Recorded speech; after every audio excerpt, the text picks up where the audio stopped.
Tanong, paano mo matutulungan ng isang tao magbagong buhay? Mahal mo yung anak mo, mahal mo yung kapatid mo, mahal mo yung asawa mo, mahal mo yung kaibigan mo. Alam na alam mo, kailangan nilang magbagong buhay.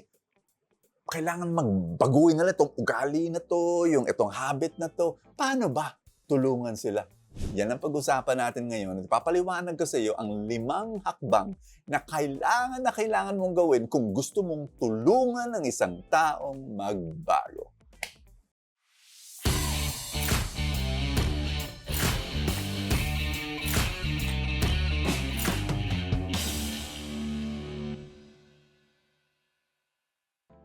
First things first, napakahalaga, kailangan maliwanag to.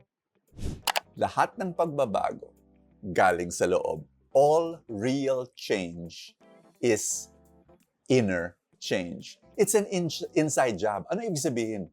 Hindi ko pwedeng baguhin ang anak ko, ang kapatid ko, ang asawa. Hindi ko pwedeng gawin yan. Kailangan sila mismo ang magbago. Hindi pwedeng puwersahan. Imposible. Kung ang pagbabago galing sa labas, pinepuwersa ko, ay nako, panandalian lang yan. Konting pagbabago. Pagkatapos, di ba, siguro alam mo naman yung kasabihan na pag wala ang pusa, maglalaro ang mga daga. Di ba? So, hindi pwede. Kailangan siya mismo. Gusto niyang magbago. Kailangan sa kanya manggaling ang pagbabago. Bago ko ipaliwanag ang 5 hakbang na kailangan mo gawin para tulungan ng isang tao magbago, may kwento ako. Mga magulang, maintindihan niyo to. Yung anak namin, nung maliit pa lang, ayaw magligo.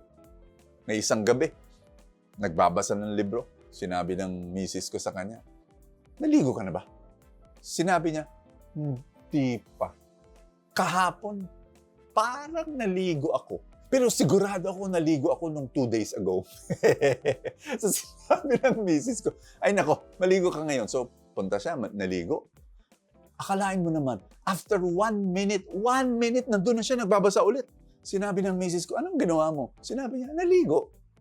In 1 minute, baka binasa lang mukha niya. No?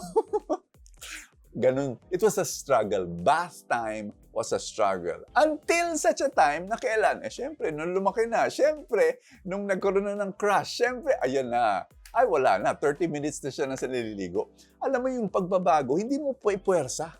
Pero, pag siya mismo gustong magbago, ayan na. Kaya ito yung 5 hakbang para tulungan ng isang tao magbago. Number 1, clarify his worth. Ibig sabihin, dahil sa pagmamahal mo sa isang tao, you spend time with the person, ang unwritten, unspoken message, ganito, you are worthy of love. At dahil pinapakita mo na, oy, talaga, kinakaibigan mo ako, you're spending time with me, I must be valuable. Etong nangyayari, nagkakaroon ng pagtaas ng self-worth. At alam mo, ang pagbabago nanggagaling doon. If you do not love yourself, ba't ka magbabago? Di ba? So you need to learn. Kaya ito yung mensahe ng pag-ibig ng Diyos. When God loves you, you begin to love yourself. Di ba? Number 1. Number 2, clarify his want or her want. Ano yun? Yung kailangan magbago siya kasi meron siyang pangarap. Hindi pwedeng baguhin mo tong ugali na to, baguhin mo yan. Hindi. Teka muna. Ano yung pangarap mo? Kasi pag inaabot mo yung pangarap mo, sumisikap ka para abutin yung pangarap mo, yung pagbabago, nangyayari na lang. Diba? Spontaneously. Number 3, clarify his why. So, bakit mo gusto yung pangarap na yan? So, pinapalalim mo yung emotional why. Bakit? No? Tapos, kasi ito yung pangarap ko, kasi ganito nangyari sa akin. Ayun, pinapalalim mo, pinapalakas mo yung fuel, yung langis. Ay nako, powerful yan. Pang-4, clarify his way. Ibig sabihin, tatanungin mo sa kanya, ito yung pangarap mo. Paano ka pupunta doon? Anong gagawin mo? Ang andaling sabihin, ito gawin mo, 1, 2, 3, hindi. Dapat manggaling sa kanya para may ownership.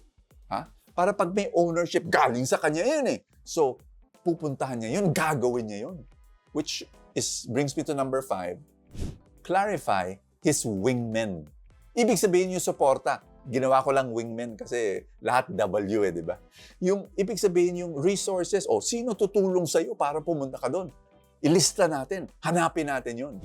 Ang ebanghelyo natin ngayon, si Jesus, sinabi niya, no disciple is greater than his master, but when fully trained, he becomes like his teacher. Alam mo, sa buhay natin, kailangan natin ng mentor. Kung ayaw mong matawag na mentor, helper, di ba? Di ba? Sinumulan natin yung message na to. How can you help someone to change? Or can you be a helper to the people in your life? Helping them change through your love, through your kindness. Importante yan. Ikaw rin, sino ang mga mentor mo? Sino ang mga helper mo na tutulungan kang magbago? Dasal nga tayo ngayon. In the name of the Father, and of the Son, and of the Holy Spirit. Amen. Panginoon, tulungan mo ako para tulungan ang iba. Help me to be a mentor and a helper to others. Teach me to love. Teach me, Lord, to be kind. At Lord, tulungan mo rin ako magkaroon ng mga helpers at mentors para tuloy-tuloy na ang pagbabagong buhay ko. Sa pangalan ni Kristo Jesus. Amen! Yes!